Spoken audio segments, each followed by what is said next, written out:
Today's episode of Beyond the Uniform is sponsored by Secured Components. Secured Components is a certified small business supporting the warfighter since 2008.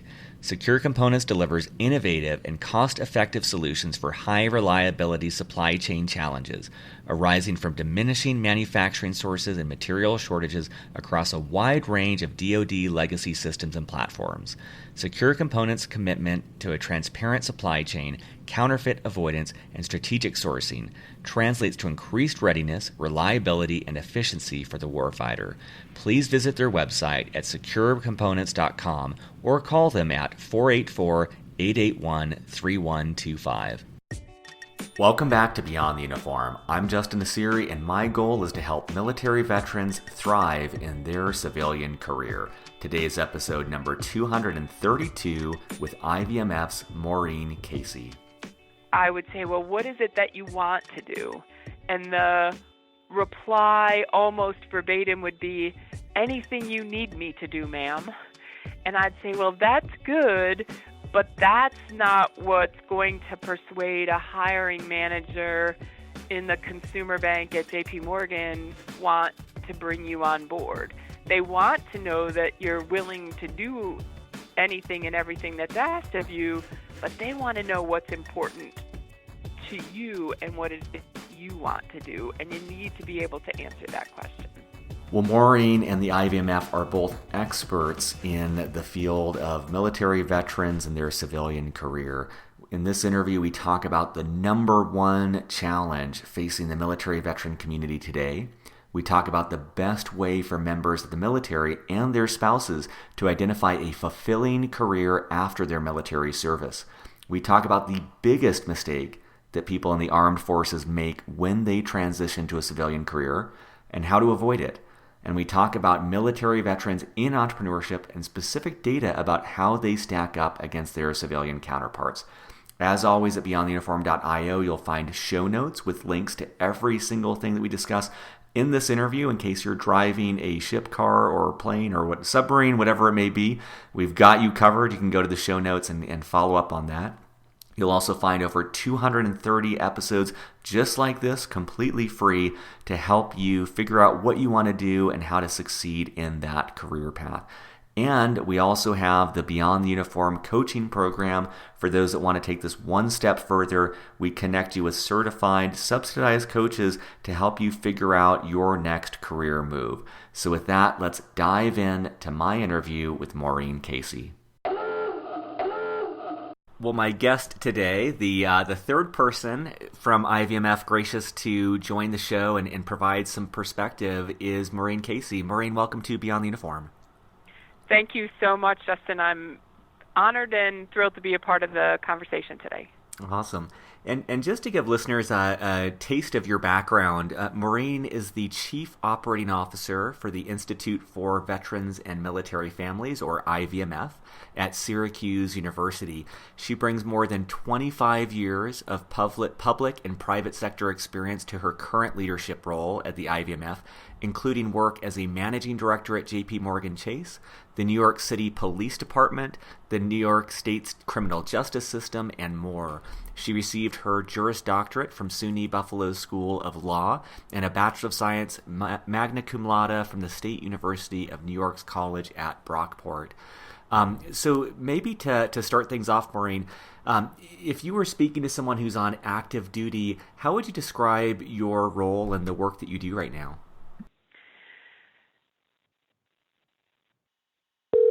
Here at the IVMF, I would describe it as one of primarily responsible for managing the day-to-day operations of the organization so that all of those we serve, or all those that work for the Institute, are able to serve active duty, transitioning service members, veterans, and their families.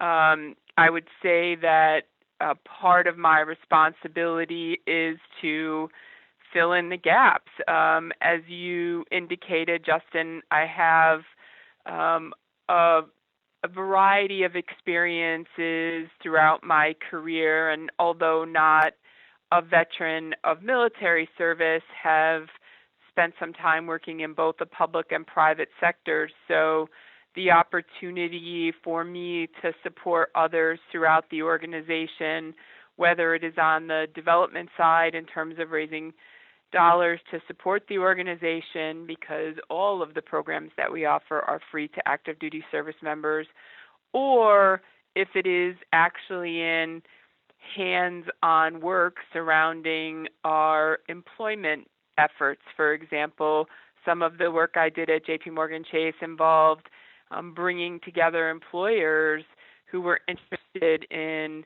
hiring veterans within their companies and organizations. So I do some work to support some of our career placement and employment programs. So while my primary role and responsibility is keeping the lights on and keeping things moving within the organization, I also fill in where needed on the programmatic side to support those that are leading those efforts. And I'll start with a bit of a broader question, but given the work that you've done, what do you view as one of the biggest challenges facing the veteran community today? So both our experience and our research tells us, Justin, that one of the greatest challenges is around, I would say, being an informed consumer and then accessing and navigating services, whether as they transition out of the military or once they are post-service and living and working in communities. There are 40,000 plus veteran servicing organizations out there. Many of them are very good. Others fall on the other end of that spectrum, and figuring out who and what is good, and then how they access and navigate whatever care and service they might need is a great challenge. Understanding all the options that are available and then how they access them, how they navigate them without getting frustrated. I have to say it was one of my greatest frustrations is that there are other organizations like the IVMF out there where our singular mission is to serve those who have worn our nation's uniform and their families. And our greatest challenge as well is to ensure that those who are transitioning, those that are looking for opportunity at post-service, that there are organizations like the IVMF out there to help them. And trying to get our message out is a challenge. So that challenge is on both sides of that equation. One, for them to know that organizations like us exist, or others that for services that they're looking for, and then how they access and navigate them. It's interesting. I've probably shared this story before on the podcast, but when I was in San Francisco, I was on a panel at Service to Schools. They were doing a meetup with veterans interested in applying to college or grad school. And one of the questions that one of the people on active duty in the audience asked was, how do we find resources? How do we find you? And the sense I got from the panel, which was all resources for veterans, was the same amount of frustration of how do we get in front of people in the military? And so it does seem like a very overwhelming challenge of, given the number of organizations that are trying to help the military community, both how does the person in the military find the right organization, and conversely, how does that organization cut through all the noise to get in front of the person on active duty? It's a pretty big challenge, it seems like.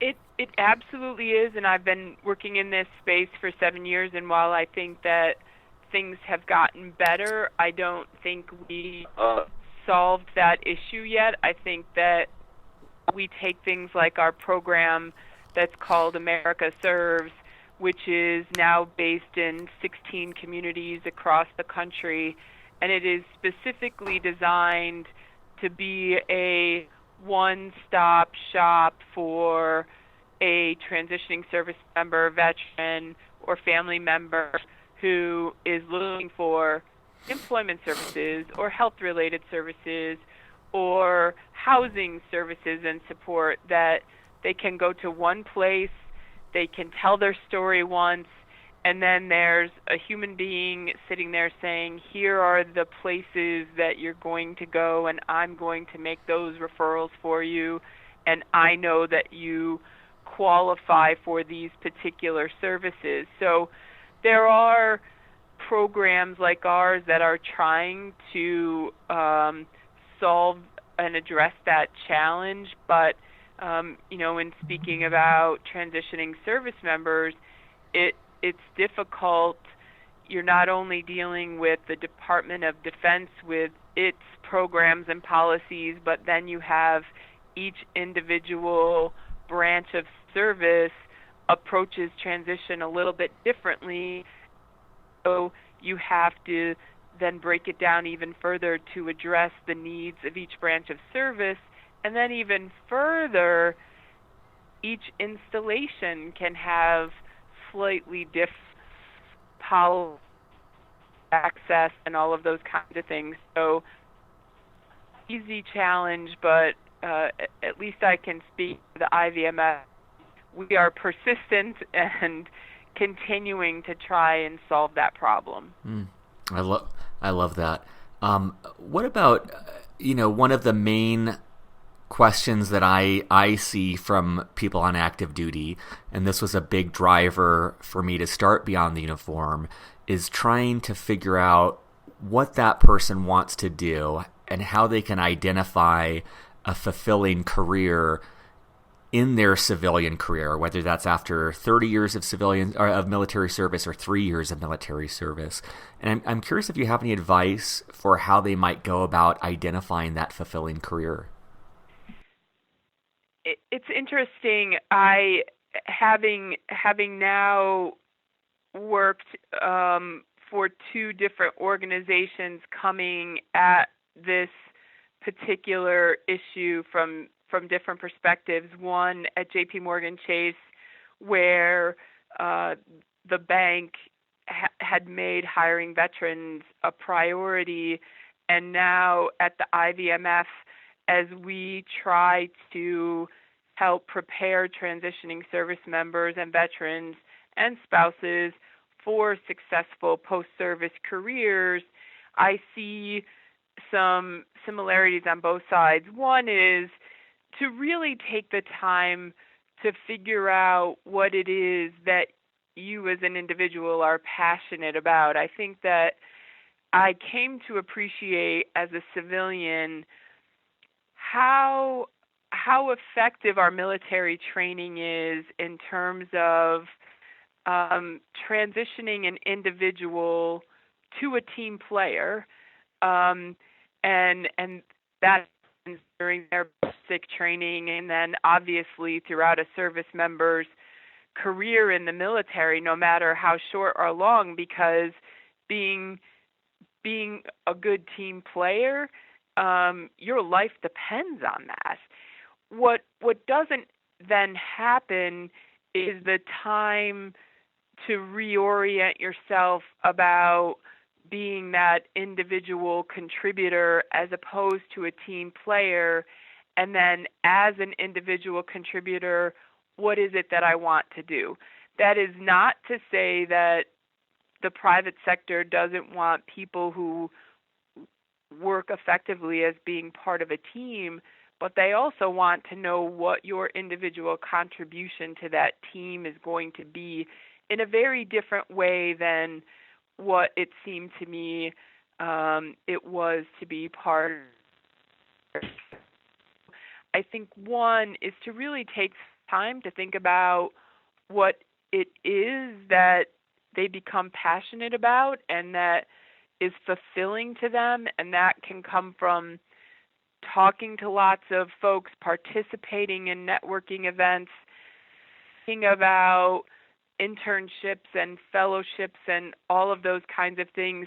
I can't tell you, Justin, how many times transitioning service members, veterans, would reach out to me or others at JPMorgan and say, I just want to know what the range of opportunities are like there.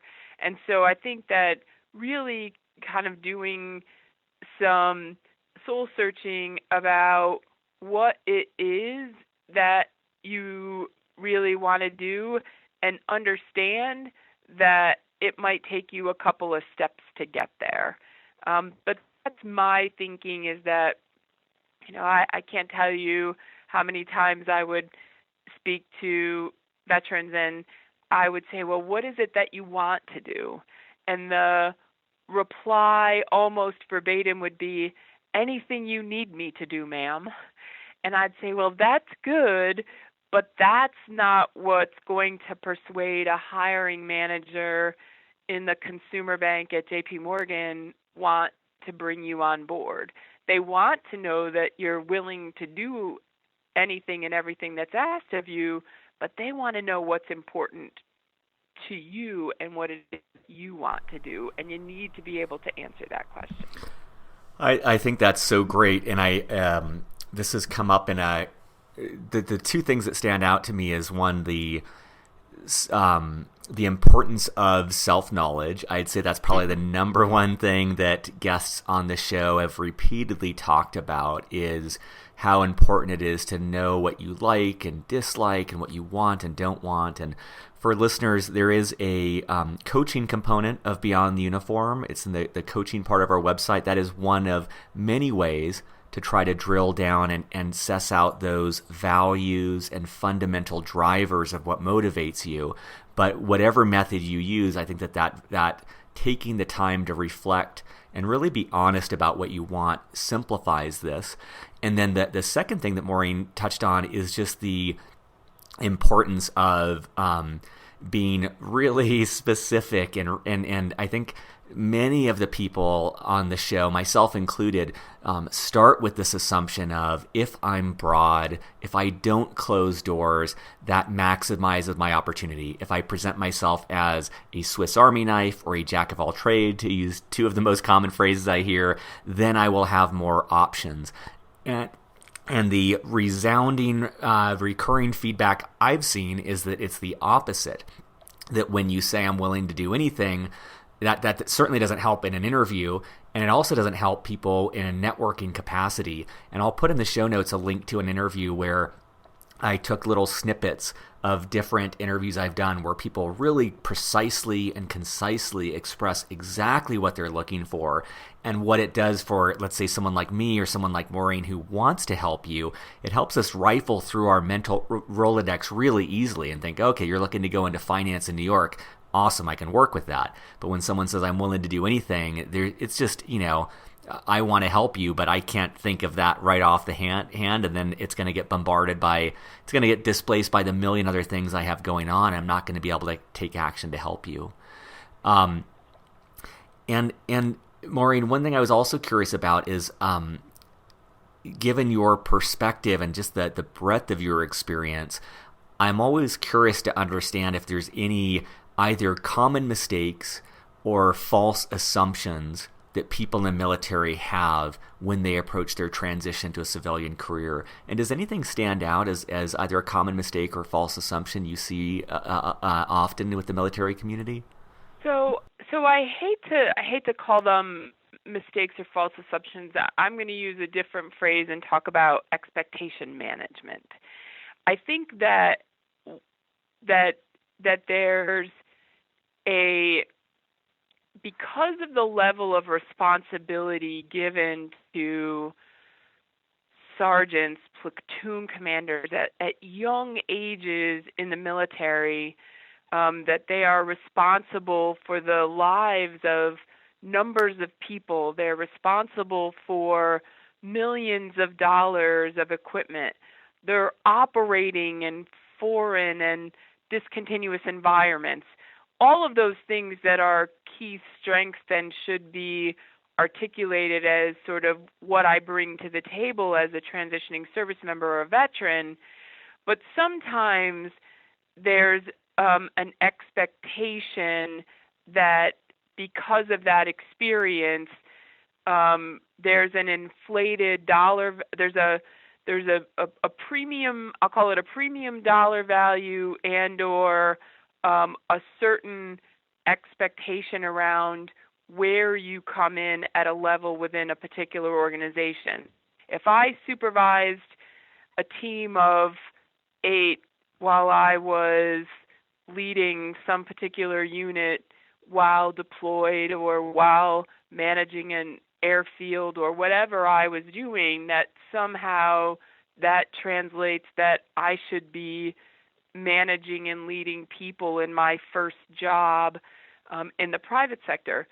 There's a possibility that that happens, but there's also a possibility that it doesn't. That as I mentioned previously, it's going to take you 2 steps to get there. So manage expectations going in, that sometimes you're going to need to put some points on the board, and they're going to need to appreciate how you can translate that management skill and leadership skill in the military to a team of folks on a trading desk in a major bank.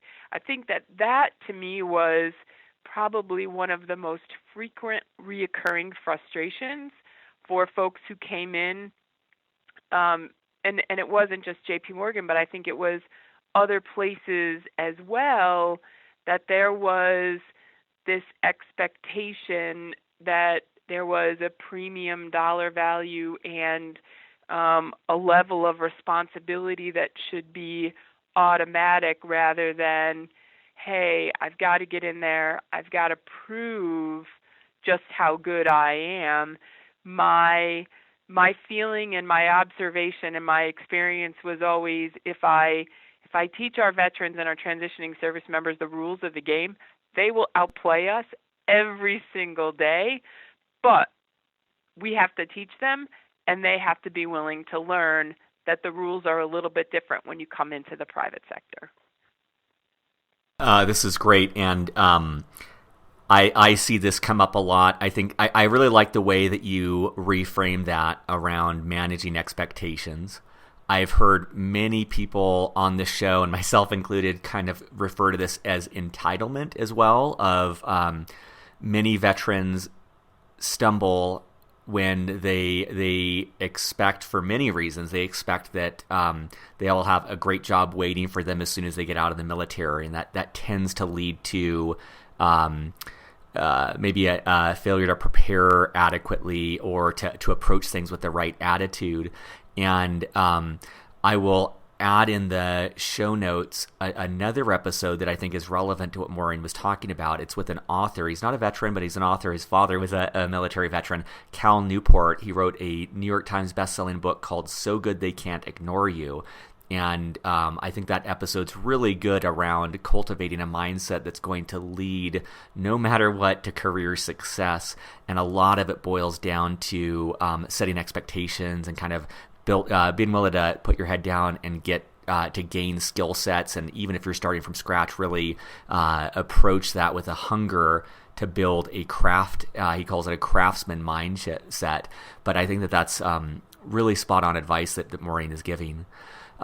What about, Maureen, I'm wondering, also given the depth of experience that the IVMS has around entrepreneurship, if someone is listening and they're on active duty and they want to start a company when they get out of the military, I guess maybe the 2 questions I would throw in here is, one, if you have any advice about how to prepare financially for that, and then 2, if you have any thoughts about whether it's advantageous to go directly into entrepreneurship or whether to build up some civilian industry experience prior to starting that company. So, and I think that, and you may know this, Justin, but, service members, veterans are statistically more successful than their non-veteran counterparts. A lot of the training and experience that service members have prepares them well to be successful entrepreneurs, and they're actually over-indexed in small business ownership. So it's a great option not only for veterans, transitioning service members, but also for military spouses or partners because of the portable nature sometimes of entrepreneurship and small business ownership. It becomes very, very portable for our spouses and partners who tend to get caught up in PCS moves and all those kinds of things. But I would say with respect to your first question, the advice about how to prepare financially, I think you always have to start with your own personal finances, because the commitment to entrepreneurship and small business ownership is a significant one, and most many skewing toward most small business owners end up bootstrapping the financing to get their businesses off the ground, which means they're leveraging their personal finances. So if you're still in the military and you're thinking that small business ownership is of interest to you, then start now looking at how you are ensuring that your own personal finances are in order so that you have a little bit of flexibility to pursue that entrepreneurial journey that you're thinking about. And I think that with respect to your second question about go direct or get some civilian experience, in my opinion, it's not an either-or proposition. I think that depending on how much bandwidth you have, there's an opportunity to explore both. Because I do think that entrepreneurship, unless you're maybe buying business or inheriting a family business or something like that, entrepreneurship is hard and it's time consuming, and it can potentially be expensive. So what I've seen many do is to get that job in the civilian sector, but at the same time start to lay all of the foundations that they need to lay, take the steps they need to take to start to build that small business so that they have that sort of top cover, if you will, with that job in the civilian sector, but at the same time they're doing the work to pursue their that small business ownership idea.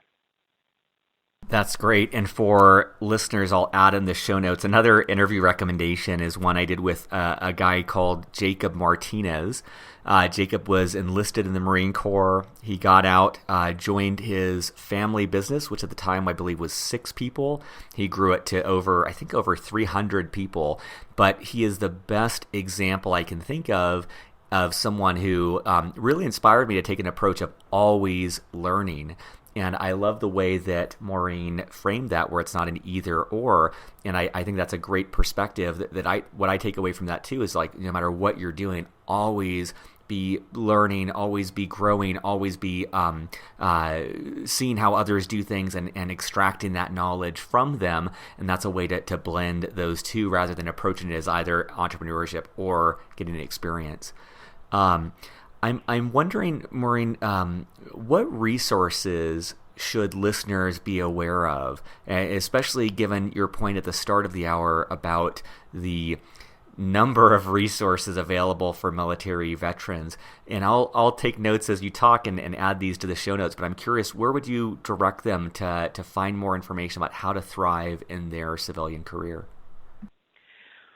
Well, I'm going to suggest that at IVMF, www.syracuse.edu, which is our website, that's a great starting place for many of the programs and services that we offer. I think one of the things that folks don't know about the IVMF at Syracuse is that even though we are a part of Syracuse University, we are training, education, and other programs and services literally across the country and around the globe. So if you're interested in entrepreneurship, we have a whole arsenal of programs that are specifically designed to meet folks wherever they are on their entrepreneurial journey. So if you're just in that ideation, early stage, is entrepreneurship, small business ownership for me, there's some programs that are offered. If you are thinking about a career in the private sector, we have a training program, career preparation program that's called Onward to Opportunity. That program is offered on 18 military installations across the country.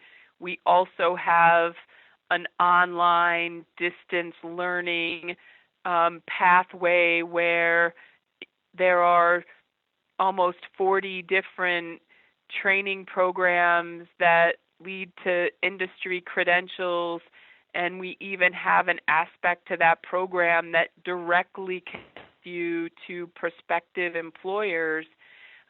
If you're looking at, I mentioned America Serves, you're in a community and you're struggling with housing or employment or health care, our America Serves networks are there to help ease that access and navigation.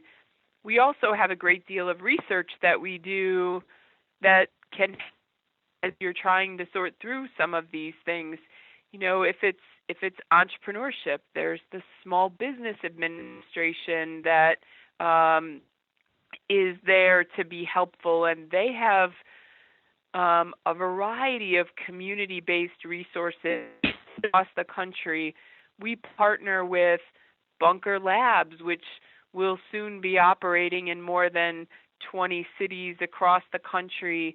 They're focused on entrepreneurship.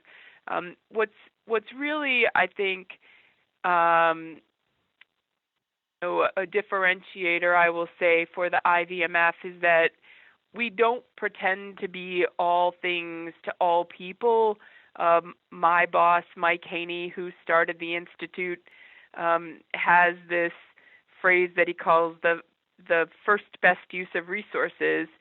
If it's in our wheelhouse, we'll do it. If it's not in our wheelhouse, we're going to help others find those that are doing it well or doing it better than us and partner or refer in a way that we can be helpful. So, for at least for what we've been talking about with regard to entrepreneurship, with regard to career preparation and employment, with regard to needs in communities or informing yourself based upon some research, we have all of that on our website at ivmf.syracuse.edu.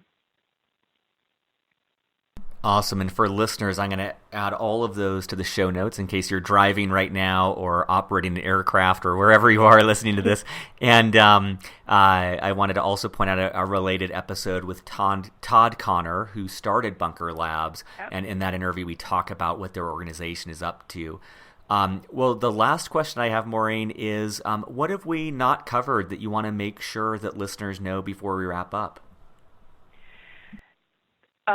I think I would reiterate just in sort of the reoccurring theme that we've talked about throughout our conversation, which is you're not in this alone, and that when feeling overwhelmed, reach out to us, and if we can't provide the service, we will try to be helpful in providing that service. I think that the other thing that folks need to appreciate about the IVMF is that all of our programs and services are free to our program participants. We spend a great deal of time and energy raising the resources to ensure that we minimize any barriers to participation.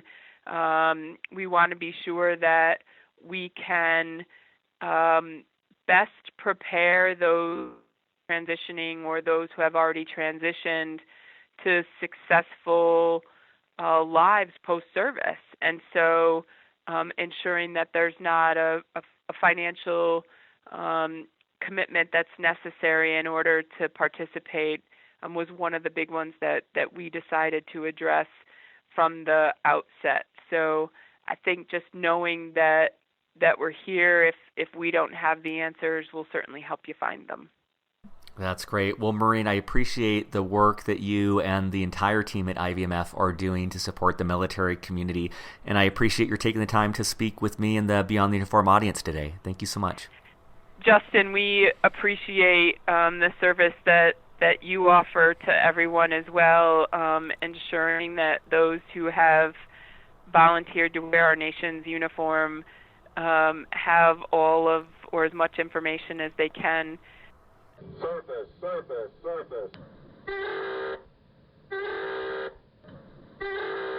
Thanks for listening to this episode of Beyond the Uniform. There are over 200 free episodes at beyondtheuniform.io. They're classified by the industry of focus, the functional role the person plays, and more. Beyond the Uniform is hosted, produced, and edited by me, Justin Asiri. Our Director of Outreach, responsible for sponsorship and guest episodes, is Steve Bain. Our editor, responsible for the show notes and text transcripts for all episodes, is Kathleen Dillon. Our data analytics and insights advisor is Andrew Woolridge. If you are enjoying Beyond the Uniform, you can help us out by telling your veterans and friends in the military about this free resource. There is more information on the website about how you can sponsor an episode or donate to our program to help us grow the work that we're doing. Be sure to check out the coaching section of beyondtheuniform.io, where you can be paired with professional, subsidized coaches to help you figure out your next career move. You can sign up for our newsletter to be up to date on the latest happenings at Beyond the Uniform. And in each show notes section, there is a link to audible.com, which is providing a free audiobook of your choice to Beyond the Uniform listeners. You get a free book of your choosing, and Beyond the Uniform gets $15 to subsidize the cost of the show, regardless of whether you continue with audible.com or not. Check that out and more in the show notes for this episode. Keep the feedback coming. Let me know what resources would help you in your career, and we'll do our best to make that happen. Take care, be safe, and I'll be back next week with more interviews with military veterans about their civilian career.